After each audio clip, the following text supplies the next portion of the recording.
Hi everyone, it's Amy from New Shelves, and I am thrilled to introduce you to my dear longtime friend Anna Termine. You guys know I have a lot of people on this channel. I'm always interviewing people about different things, but Anna and I have been doing business together and working on rights for almost 15 years together. We met when she was with Globe Pequot. Way back when monkeys were ruling the earth, and she was with Globe Pequot for a very long time, and she did a lot of rights work with them. Since then, she has also, and she's been my go-to person for a number of years now, for over a decade. Whenever one of my students or clients, I think that they're appropriately geared towards Hollywood or television, I usually steer them towards Anna. In addition, Anna spent quite a few years at Sage. You guys may be very familiar with Sage and with the work that they do, but right now she's with ProQuest. And ProQuest, for those of you who take my library class, you know that I'm a big fan of ProQuest. They sell ebooks, they sell content, they sell subscriptions to libraries of e-content. And if you've got especially a nonfiction book that you think belongs in libraries, you definitely want to work with ProQuest. They are the largest, they are the 600-pound gorilla in the industry for licensing content to libraries.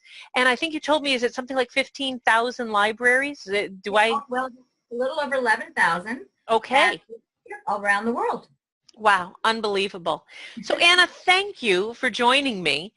Do you want to say anything nice about me before we get started? No, I'm kidding, guys. I'm kidding. That would take too long, Amy. It would take too long to say everything nice I want to say about you, but I'm thrilled to be here. Thank you so much. We are here today for Anna to teach you, again, a 30,000-foot view, what she can. We're going to be discussing for the next hour or so subsidiary rights.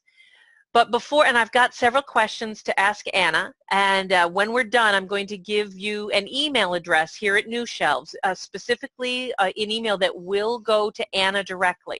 So if you guys come up with any questions that we don't answer in this session, I'm going to give you an email address below. It's Anna, A-N-N-A, at newshelves.com.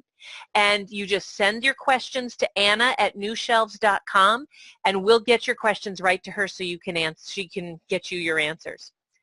Anna, before we get started on subsidiary rights, which is what everyone's dying to know and why they're actually watching this video, you've sold many different rights over the years. Would you tell me a little bit about what sort of books you enjoy working with and the sorts of rights, just the total overview? What gets your gears grinding? What makes you happy? What do you like working with?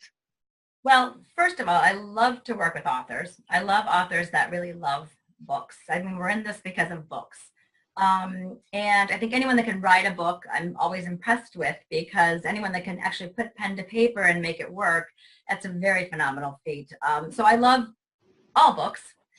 Some books just naturally, those sell better than others. So for successes, academic books have done very, very well, and I enjoy those. I spent most of my time with Sage working on academic books. So I really have a feel for those. Textbooks, reference, those types of books. And then there are the trade books, which are what we refer to as mysteries and cookbooks and self-help, all of those books that aren't considered textbook or academic. So that would be the trade books. So those are really fun, and those can have opportunities in sort of various types of rights. Academic is generally geared more to university bookstores, university libraries, that kind of thing. But there's definitely a market for quality academic books. But trade books are more fun just because they're a little bit different. They're you know, you can read many different types of books. Great. Well, and the reason why I asked you to come on and to let me pick your brain, and thank you, by the way, for letting me pick your brain, is a lot of authors out there aren't aware that they can actually sell the rights to their books several different ways, several different places. So guys, what we're going to talk about today is just one type of rights. People think about selling their book to Hollywood, or they think about selling their, selling the audio rights, and all that's fair, all that's true. But today we're going to talk about subsidiary rights. So Anna, I'm curious, can you give us a definition of what subsidiary rights are? What is subsidiary rights? Absolutely. So subsidiary rights are those rights associated with producing or publishing another version of a product, in this case, a book. So publish a book, you've got a print copy of that. You can now sell the subsidiary rights for that book. Subsidiary rights are what you just mentioned: film rights, audio, electronic, serial rights for getting your book out there in magazines, and translation rights. So basically what you're doing is you're selling someone the right to do something else with your book. And that's basically what subsidiary rights are. And while I'd love to be able to cover every aspect of those today we're going to talk about translations, correct? So can you tell me, why are translation rights important? Why should they matter? Well, they matter because, in particular for translation rights, the international exposure. So when you hear about a book that's been published in 62 languages, that's someone selling the rights to a particular publisher in a particular country for a particular language. The beauty of translation rights, and actually all subsidiary rights, is the revenue first goes right to the bottom line, because you, as the author or publisher, you don't have to do any of the work other than reaching the person. But the person that you sell the rights to, they're responsible for translating that book into their language. They print it, they edit it, they market it, they sell it, and then they pay you for the privilege of being able to do that with your book in another language. And obviously the international exposure is terrific. It's great publicity when you're trying to sell your book to anybody. It's nice to say, hey, it's been published in another language. It gives such broad appeal. And so there's nothing really, to be honest with you, subsidiary rights are the go-to forgotten revenue, because as I said, it goes right to your bottom line. You get that money in, you haven't had to do a thing for it. No, you well, you do have to send them the manuscript. Yes. I shouldn't say that. Yes, there is a process. I don't want to make it. But I'm just, yeah, exactly. So there's a process. You have to find the public, and we'll talk about that a little bit more in more detail. But the revenue does go right to your bottom line, because there's not a lot of overhead when you're dealing with the right situation. All right. And when you are an author who has a publisher, let's say one of your authors at Globe Pequot, the author doesn't sell subsidiary rights. It's the publisher's job, correct? Well, and yes, most of the time that is true. If you're with a publisher, the publisher has likely retained the subsidiary rights. You would get a percentage of that, of course, but it's their job as your publisher to go out and sell various rights for your book. So if you are an author who has published your book yourself, it is your job to sell the subsidiary rights, because you're wearing both hats. You're the author, but you're also the publisher. Exactly. Now, sometimes if you are with a publisher, you can negotiate to keep those rights for yourself. So, you might very well be able to sell rights if you have a publisher. But if you self-published and you are the author, then you definitely have the right to do that, and you should make sure that you can check with whomever you've published your book with, though. Amy and I have talked about this in the past, whether it's whoever who's actually printing and publishing your book. Just make sure that they don't have the right to do any of that stuff. You should keep those rights for yourself. So check any contracts that you have with whomever you're working with, just to make sure that you have those rights. And if you're just starting out and are going to try and find a publisher or self-publish, if you're going to self-publish, do retain those rights. Retain your subsidiary rights. Don't let anybody else have those if they're going to be printing the books for you. Or you want someone that knows how to sell rights. And sometimes when you're self-publishing, and Amy, you're better at this than I am, they're going to sell the book and they might distribute it, but usually that's a hard copy, correct? Well, and you're using the phrase self-publish now, I'm assuming, to mean one of these co-publishers like Author Solutions or Lulu. Yes. So, guys, as she's talking here, what she's saying is if you've used a third-party publisher and you've paid them to publish your book, I call it vanity publishing. They call it self-publishing. Yeah, I love it. That's great. But if someone else, then in most cases you have not sold. I can tell you when it comes to Author Solutions and some of the others, you haven't lost your subsidiary rights. Right. But if you truly have self-published, if you've published your book yourself, under your own business, you also still have the subsidiary rights. So you're in great shape. So Anna, if someone was interested in selling their rights to Italy or Japan, or you're not selling to the country, correct? You're selling the language. What can you explain the difference?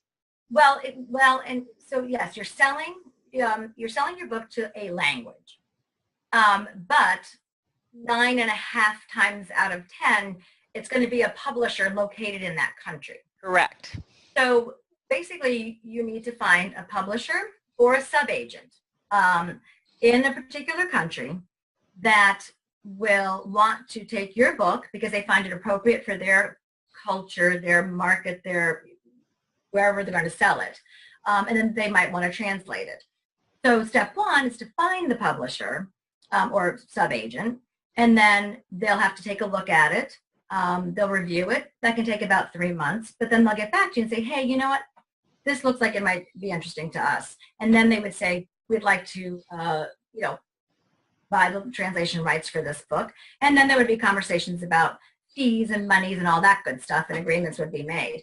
A really important thing to remember regarding translation rights, you can never license the same book in the same language at the same time.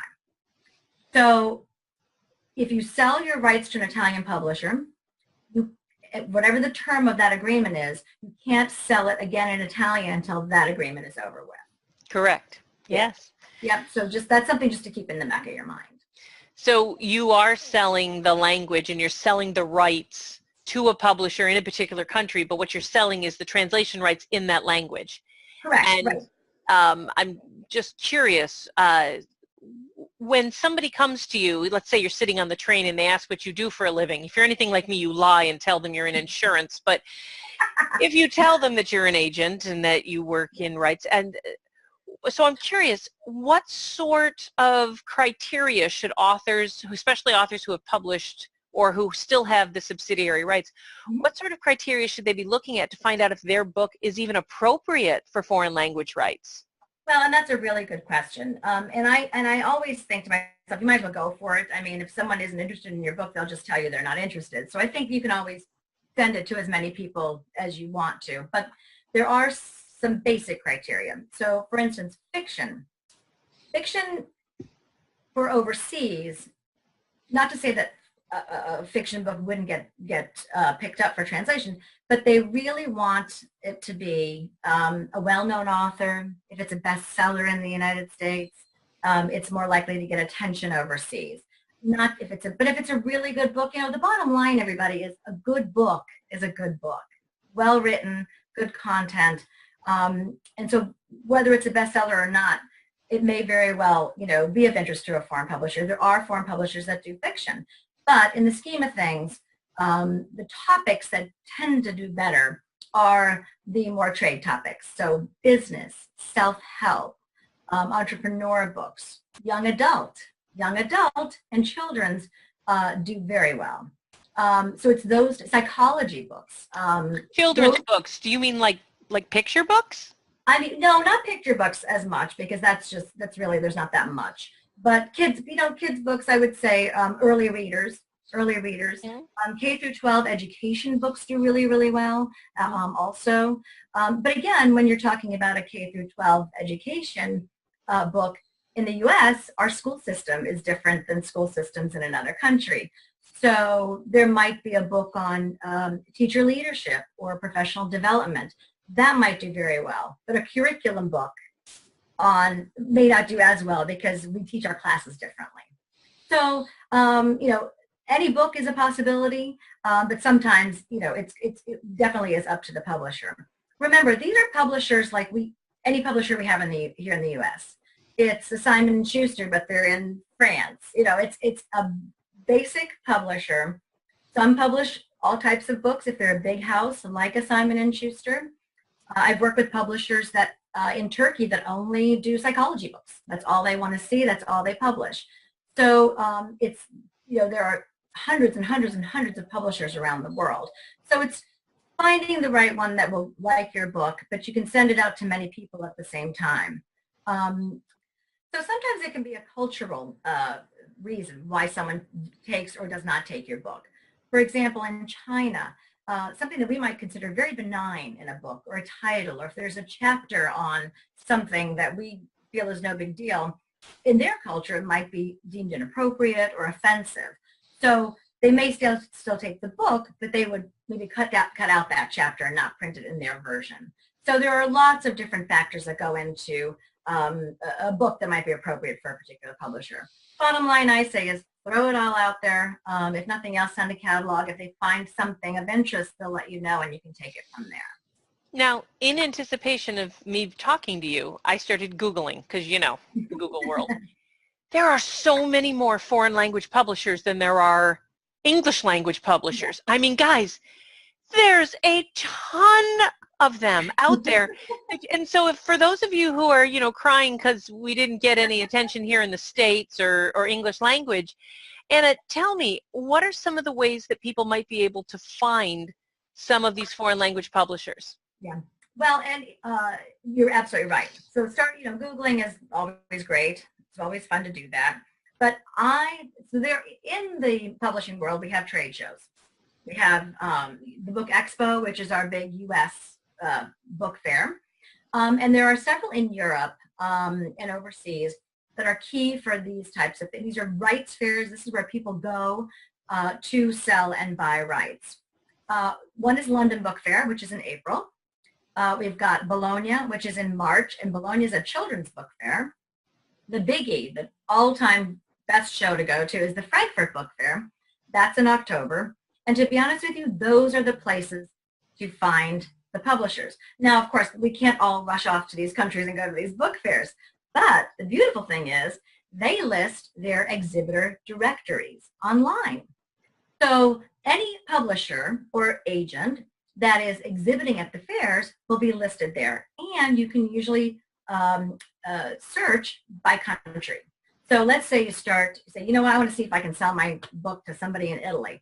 Just find Italy. It'll list all the publishers who are exhibiting. And while that's not every publisher in Italy, it's a good start. It's a good start. So if you publish a really specific book or niche or genre, let's say young adult, you can certainly search online and say Italian publishers, young adult books. You know, that's a faster way to search. Otherwise, if you just put Italian publishers, you're going to get a list, and it's going to be confusing. So if you want to search for something, a publisher or a specific subject matter, that's a nice way to do it too. But I highly recommend using the directories from these book fairs. They are the key ones. They are where people sell rights, and I think it's a nice, easy way to get started. So once you have a list, let's say you've gone to the Frankfurt Book Fair site or the London Book Fair site, Bologna, I know there's a huge one down in South America in Argentina that is just becoming for those of you who are Spanish language interested, do not skip that one. But once you've got a small list, Guadalajara. Yeah. Once you've got a small list together and you've got a focus, you've said more than once, Anna, that you can query all sorts of agents at the same time. You don't have to do it one at a time and wait to hear back. You can approach all sorts of people. Tell us a little bit more about that. Sure. It's as simple as a blast email. You can send it to several at one time, or you can target specifically. If you're sending to your just general information about your publishing company or the books you do or that kind of a thing, I highly recommend a blast email. If you want to send out for a specific book, then you're going to want to target a little bit more to publishers that publish in that genre of book, but it's via email. All right. So what does this email look like?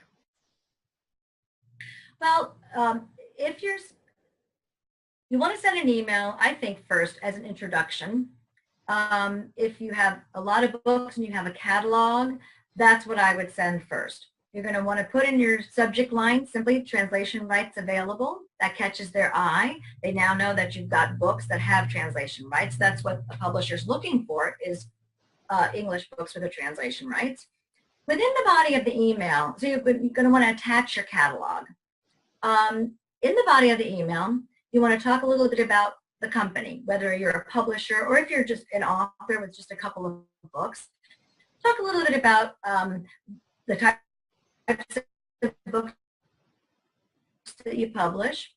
If you have a bit of sales information, if you have any, reviews, any publicity, anything that might capture someone's attention about your book. That's a lot. That's all in the first email? Well, it is. And what you want to say is, you know, you can start off simple by saying, attaches my catalog. We publish books on gardening, and we have several books that have won awards, you know, tidbits, you know, this kind of a thing. If you'd like to, please take a look at your convenience at the catalog. If you'd like to see any books, I'm happy to send via email as a PDF or hard copy. There are still publishers out there that like to have a hard copy of a book. So offer that. If you're pitching a particular book, so you want to show successes if you have any as a publisher, as a self-published author, even if you're, you know, 1 or 50 books, it doesn't matter. A couple of highlights. But if you're pitching a particular book, you definitely want to have as much information as you can. And that would include, you know, obviously an author bio, a review, any reviews, even just one, any publicity, if there's been any press, those sorts of things. Because just like anybody else, they want to know, why should this book matter to me? Why do I want this book when there's plenty of gardening books? So you're selling yourself. But via email is the best way. And you know, if you have a catalog or even a tip sheet or an information sheet, that's the kind of thing that you should send first. And then they'll come back to you and say, looked at your catalog, we're interested in this title and this title, please send. And that's when you would then send them the book itself to take a look at. And a one-page sales sheet is an absolute bare minimum that every author should have for every book. I mean, you guys, you've heard me talk about this, whether you're selling to bookstores, libraries, agents, publishers, or you're trying to sell subsidiary rights to, you know, some bizarre little island country off the, you know, the coast of Jabbar. You need a one-page, we call them a sales sheet, you're calling it a tip sheet. It's the same thing. For those of you who are curious about what a tip sheet looks like, you can go to newshelves.com/store and you will see templates that you can download. They're totally free. They're Word documents that I've been working with for years that will allow you to get a quick tip sheet together. So Anna, you send these emails out to dozens, if not hundreds of publishers. You've got, let's say in this case, you've got one book. And you tell them that, you know, you've been selling it for the last year in the States, but you're now ready to sell the foreign language rights, and that it's gotten some great endorsements and some great reviews. If you're like most authors, you probably haven't sold as many copies as you want to have sold. Do you have any advice for people whose books have not sold 5,000, 10,000 copies? What happens when your book is a little disappointing here in the States? How do you handle that? Well, and that's a really good point and a really good question. If you're a self-published author and you've done it yourself and you don't have 10,000 sold, that's okay, because publishers overseas understand self-publishing and that there's not a big machine, publicity machine behind you and marketing and sales reps running around selling your book. And so sales may not be as much if you were as if you were with a publisher with all of that behind you. So if you're, you know, it's not that much of a concern, say in your email, I'm a self-published author. I've had my book out for 2 years. It's doing well. It's garnered some nice reviews. That information is just as important as sales information. Don't be intimidated or scared if your sales aren't great. One of the things that Anna has taught me over the years is that foreign language publishers are more forgiving of soft sales for self-published authors than anyone here domestically in the U.S. or Canada. So, you know, don't be shy, guys. It's time to, you know, do it anyway. Just start putting it out. So you send these emails out. And what happens if you get a nibble? What do you do if someone shows interest? Absolutely. So the first step is you'll get a nibble. They'll want to read the book. So you'll send it to them however they want to get it. It can take foreign publishers about 3 months to read a book, review it, consider it for translation. Don't forget, they have to have it translated. They have to figure out how much that's going to cost. Just like anybody else with a publishing company, they have to figure out what's it going to cost, can we do it, what should we offer, that kind of thing. So it takes them a while. But let's say they like the book, They're going to come back at you and say, we'd like to make an offer on this book. And then that's when they'll talk to you about the terms, how many they're going to print. It takes about 18 to 24 months. So it's not a fast process, translations by any means. It can take 3 to 4 months for them to read it. Once you've done a deal, it can take 18 to 24 months. So that makes sense. Again, they have to translate this book. They have to, put it in their catalog, get it to their sales reps, et cetera, et cetera. So it's a long process. But as I said in the beginning, kind of forget about it. The money comes in, it goes right to your bottom line. So that's good. I did want to just touch on quickly, you can send to publishers directly and also to sub-agents. And agents in overseas, most countries have companies that are agents. Here, literary agents. Same thing as we have here in the U.S.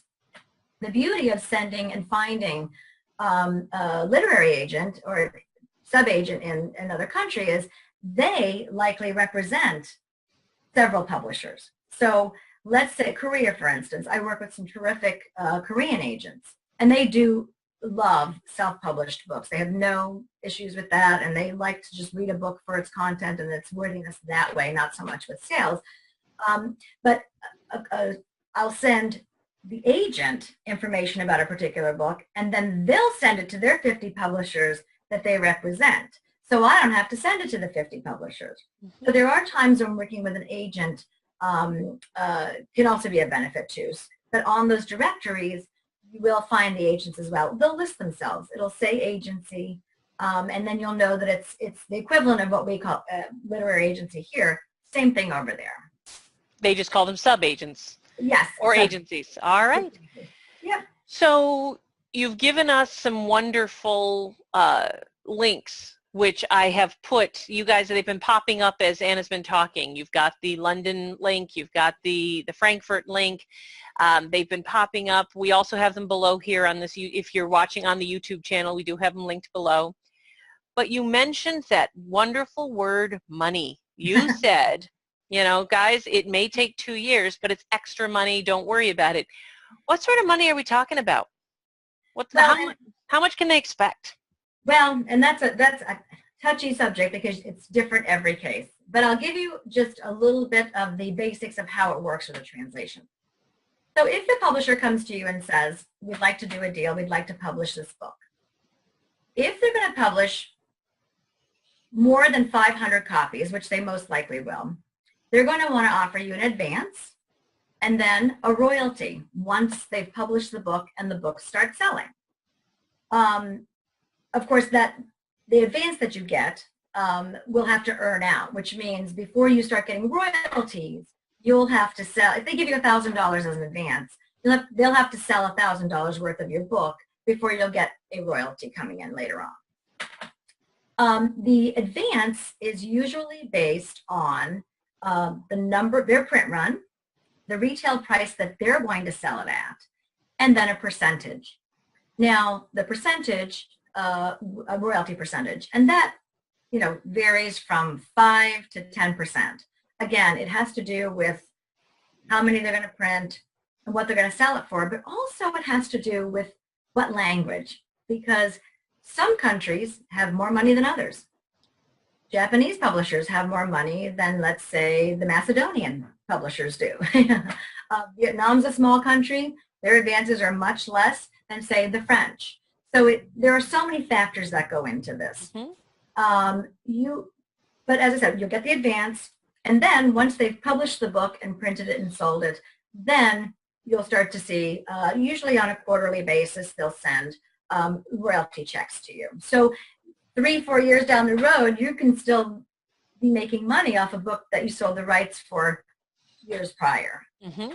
So that, and again, I don't mean to be, funny about, but really I've seen advances $100, I've seen advances $1,000, I've seen them $10,000, I've seen them higher than that. It all depends on, what they're going to sell it for and how many they think they can sell. And how long are these agreements for? Generally, most publishers like to have 5 years because from the time they sign the agreement, don't forget, it's going to take them 2 years just to produce that book. Mm-hmm. So then they want a little bit of time to actually sell it, to start making money for both you and them. So generally 5 to 7 is usually for translations. And when the agreement has the end date, when it ends, what happens? Well, usually before then, if the book is selling well, they'll want to renew that. And so that would have, and usually there's a clause in the agreement that talks about renewal, or they can end the agreement if if you haven't, usually it's 90 days before the end of an agreement. Mm-hmm. Well, they'll write to you and say, we'd like to renew this. So then you either do a new agreement or you do an amendment that simply continues on the agreement. Sometimes if you've published a new edition within this time, they may want to stop doing the edition they've already done. They might want to negotiate with you to do your new edition. So that can come up as well. So there are different scenarios, but that's generally in the meat of the contract when you sign it, dealing with those things that'll happen when the agreement ends. Great. Now, Anna, do I remember, or do I have this right, that you consult on the side and for a guys, she doesn't do this for free, but for a fair but strong monthly, hourly fee, you will review contracts if one of these guys actually got an offer. Let's say they can't get a hold of you, or they can, or whatever. What is their next step? If they get an offer from a publisher, what are they supposed to do with it? Well, yeah, and there are some basics. I mean, you want to make sure that they're all, the most important thing, aside from money and terms and all of that, is you want to make sure that the agreement stipulates that they're only going to be licensing the translation rights. All your other rights for that particular book are reserved and preserved for you. They're not going to be doing anything else with it. They're only going to be translating it. That should all be laid out, clearly in the agreement, because that's the most important thing. You don't want to have give your book to somebody and have them do things they're not supposed to with it. So that's the main thing. But remember, most of, years and years and years ago, there were some issues with copyright and that anymore. And if you find somebody on these websites, the Frankfurt, the London, these folks are legitimate.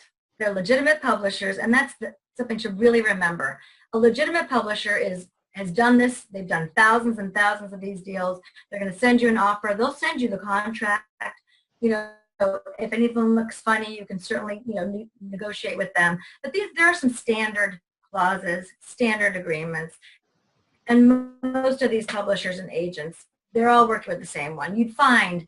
You have been so generous with your time today, telling us, all this stuff about subsidiary rights, translation rights. I know you've got, you could go on about Hollywood. We could talk, and we're going to have you back to talk about other things. But for those authors who now are saying, yes, I think I'd like an extra $1,000 from Korea, and I'd like $500 from Madagascar, and $2,000 from France.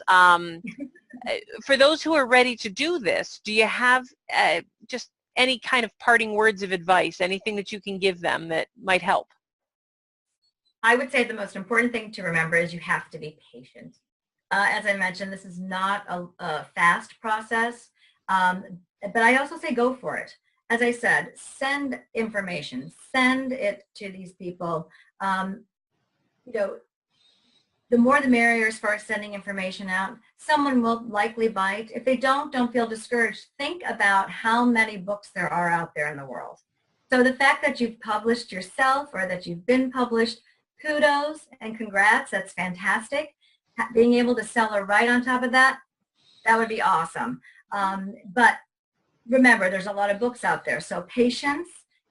They may not bite the first book, they may not bite the second, maybe they'll bite the next one, but you'll be able to develop a relationship. And that's what's important also. It's like anything else, having a good relationship. So once you've sent, say a particular publisher, and you want to contact their rights person. I should have said that before.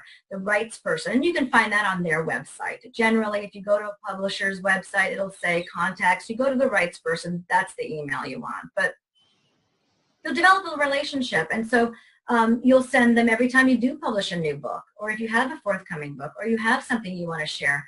You'll send it to them, they'll get to know you, and that also helps a lot as well. They'll start to remember what you publish, and that'll be also very helpful to you. But just don't give up. Keep trying, and remember, patience, because it will take a while. Oh, Anna, thank you so much for joining us today. I want to remind you guys that if Anna didn't cover, if you had some questions and we didn't touch on that, just email us here at New Shelves, just Anna, A-N-N-A, at newshelves.com, and we will forward your emails and your questions directly to her. Anna, thank you so much for the time. And again, for those of you who are interested in learning more about rights and subsidiary rights, we do have some information and some offers right below. Just click on some of the buttons below and poke around and see what we have that might help you get started. We've got some templated emails. We've got some letters that you can use to get started.